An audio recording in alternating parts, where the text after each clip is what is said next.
Halo teman-teman, jumpa kembali di channel Rumah Rotan. Pada video kali ini, saya akan membahas mengenai implementasi JavaFX Collection pada aplikasi berbasis desktop menggunakan JavaFX.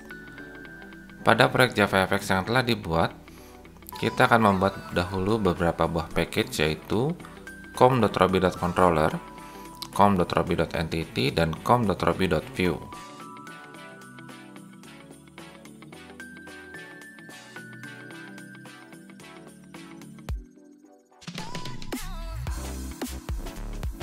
Pada package com.robi.view, saya akan membuat sebuah layout dengan nama main_layout.fxml.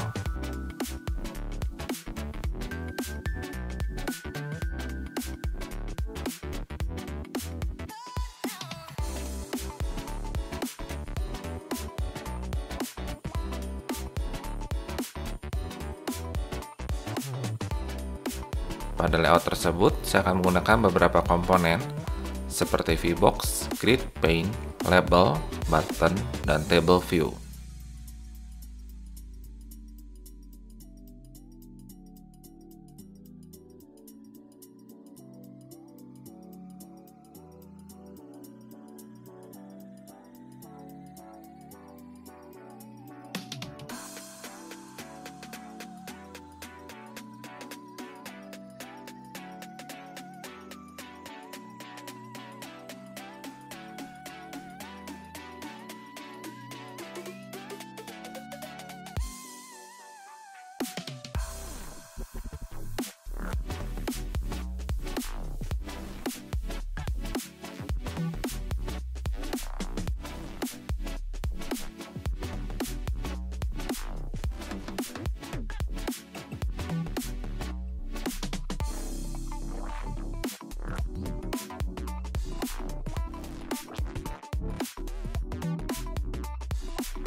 Karena kita mengganti root layout anchor pane dengan layout yang lain yaitu VBox, kita perlu menentukan lokasi dari controller untuk halaman fxml ini.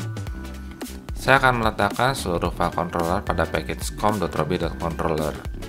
Sebagai nama kelasnya, saya akan beri nama main controller.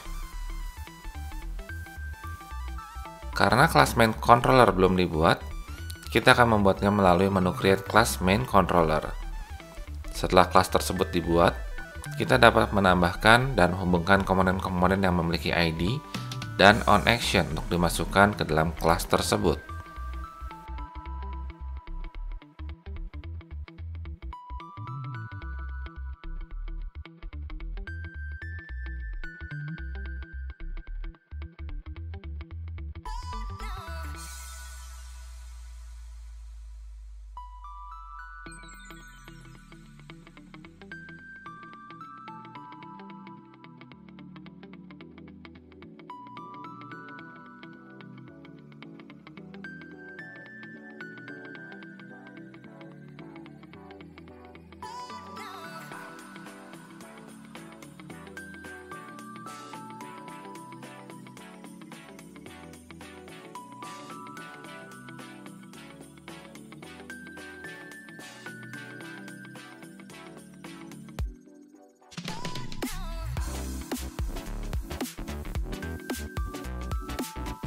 Setelah seluruh fxid dan onAction method dimasukkan, saya akan menggunakan konsep Object Oriented Programming atau OOP untuk memodalkan sebuah data. Saya akan membuat sebuah model atau entity bernama student, di mana aplikasi yang kita buat saat ini adalah untuk penyimpanan data student tersebut. Kelas student yang akan dibuat akan memiliki 3 buah atribut, yaitu ID, first name, last name, yang masing-masing bertipe string. Setelah deklarasi atribut, kita akan mengenerate getter dan setter untuk masing-masing atribut yang telah dideklarasikan.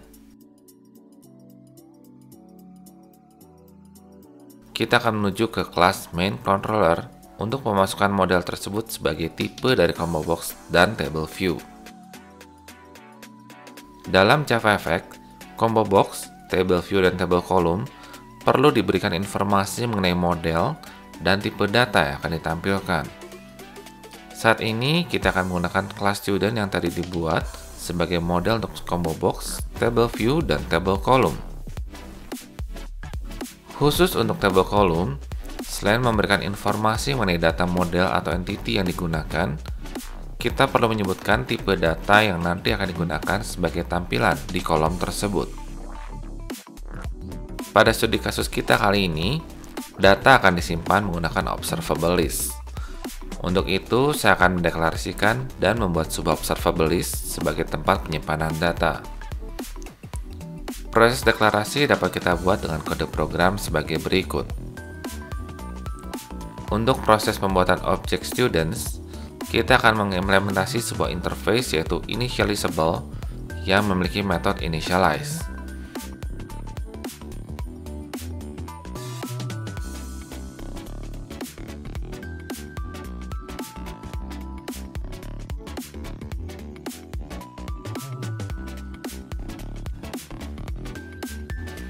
Pada metode initialize inilah observable list dari student akan dibuat.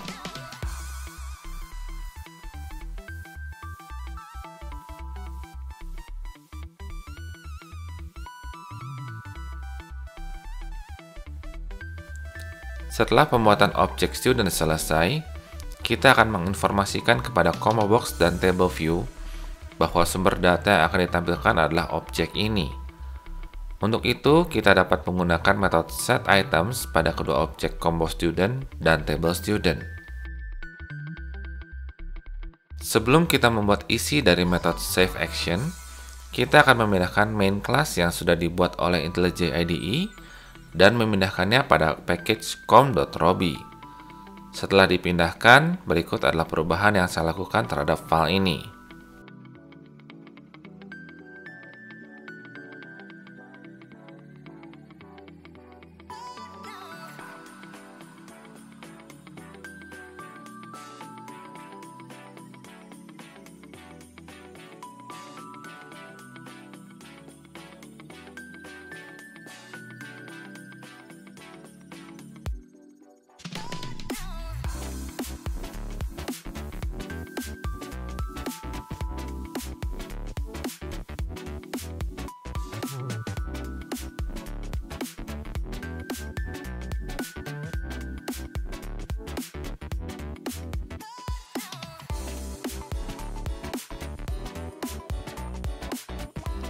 Kita akan melakukan sedikit validasi data, di mana data mahasiswa atau student yang dimasukkan tidak boleh memiliki atribut yang kosong. Saya akan menggunakan percabangan if-else untuk validasi ini.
Setelah selesai, kita dapat melihat hasilnya dengan menjalankan proyek kita dengan menggunakan tombol Run atau kombinasi keyboard Shift F10.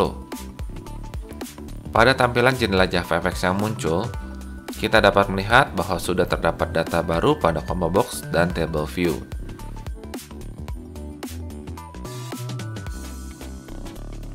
Data pada table view tidak terlihat namun dapat dipilih.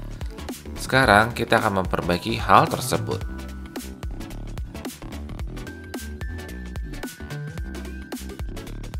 Tampilan sebuah objek pada combo box diatur menggunakan metode toString pada entity class yang digunakan. Untuk itu, sekarang kita akan membuka student.java dan melakukan override metode toString.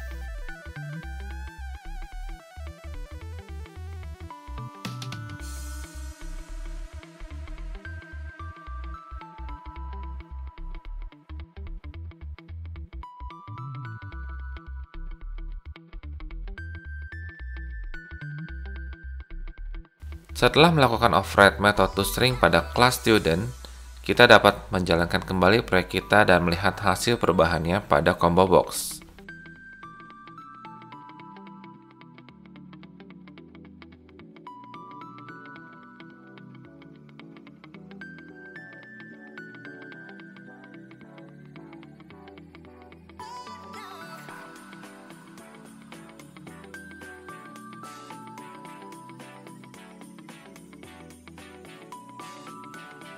Kemudian bagaimana dengan table view? Table view sudah diberikan data yang sama dengan combo box, namun tidak ada teks yang muncul pada kedua kolom tersebut. Hal tersebut dikarenakan data yang dikirimkan ke table view adalah objek dari kelas student. Di sini kita perlu menentukan terlebih dahulu data apa yang akan dimunculkan pada masing-masing kolom. Untuk itu, kita akan mendefinisikan data yang muncul pada setiap kolom dengan kode program sebagai berikut.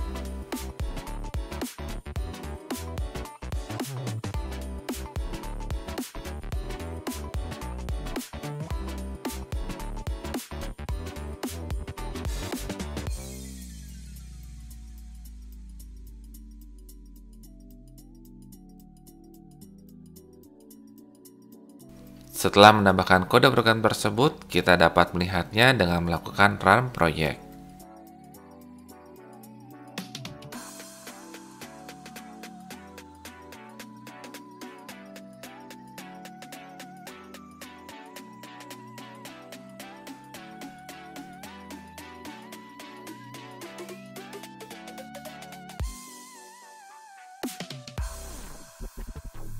Hal terakhir yang akan kita buat pada proyek ini adalah mengosongkan nilai seluruh text field setelah data dimasukkan.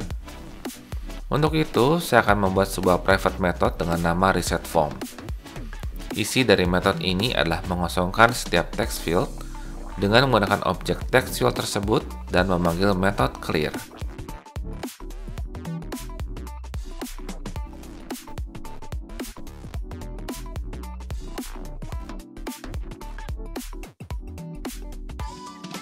Metode resetForm akan dipanggil setelah pengisian data berhasil dan juga pada metode reset action.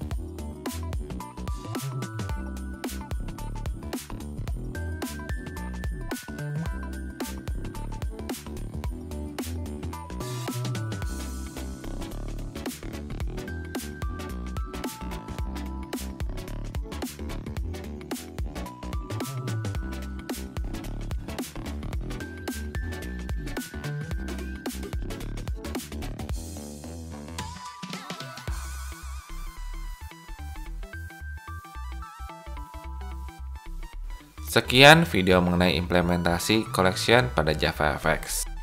Jangan lupa subscribe, like, dan share video ini agar dapat bermanfaat untuk rekan-rekan yang lain.